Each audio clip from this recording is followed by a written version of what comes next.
I saw someone post in a Facebook group the other day. I finally have time, but I don't even know where to start. I feel like I should be doing something, but my brain's just blank. If you've ever felt that strange tension, relieved that school's over, but already stressed out about next year, this episode is for you. Welcome to the Secondary Teacher Podcast, the podcast for middle and high school teachers juggling multiple preps to get the strategies to reduce overwhelm so that you don't have to choose between being an effective teacher and prioritizing important relationships.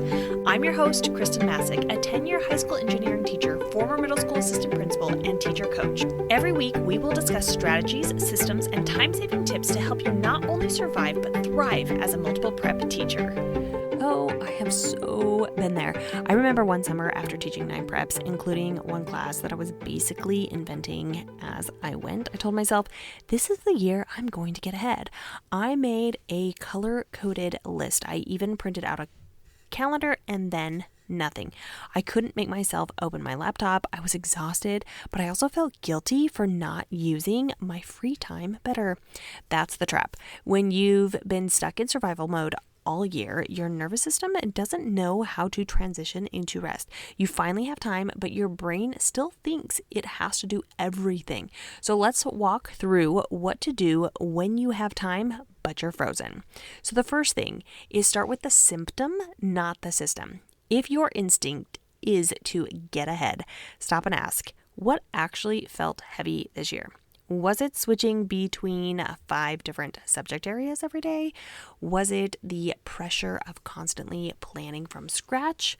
Was it never knowing how long a unit would actually take? Start with the pain point. Don't build a giant plan. Just name what still feels unresolved. The second thing is to choose one micro win.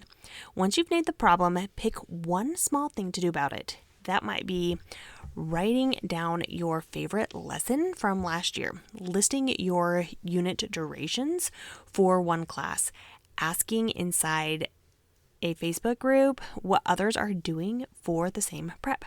This isn't about launching a whole new system. It's about giving yourself one manageable win, something you can do in 15 minutes, then close your laptop and walk away. Number 3, let AI do the first draft. If you still feel stuck, offload the starting point. You can literally say, you're a teacher support assistant. I'm feeling stuck. Help me brainstorm 1 or 2 ways to simplify this challenge, and then you insert the challenge. Sometimes just seeing someone or something reflect your ideas back is enough to unlock clarity. If this is where you're at, I want you to hear this. You don't have to build a brand new system this summer. You don't need to spend every free hour prepping. But if you do want to start light, I've got 2 great resources for you. One is my free mini PD, Make AI Your Teaching Assistant. It gives you 15 ready-to-go prompts you can use right away to ease into lesson planning or reflection without the overwhelm. And if you want to go deeper, the AI-powered curriculum mapping for busy teachers workshop gives you the exact process I use to plan across multiple preps with flexibility built in. That way, you're not guessing in August, you're ready. Both are linked in the show notes. And if this question hit home for you, come tell me inside the Simplify Your Preps Collective. I'd love to hear what you're trying or what still feels stuck. You don't need to start big, you just need to start small enough that you'll actually do it. You've got this. And I'm going to be right here with you and eager to hear all of your successes. Until next week.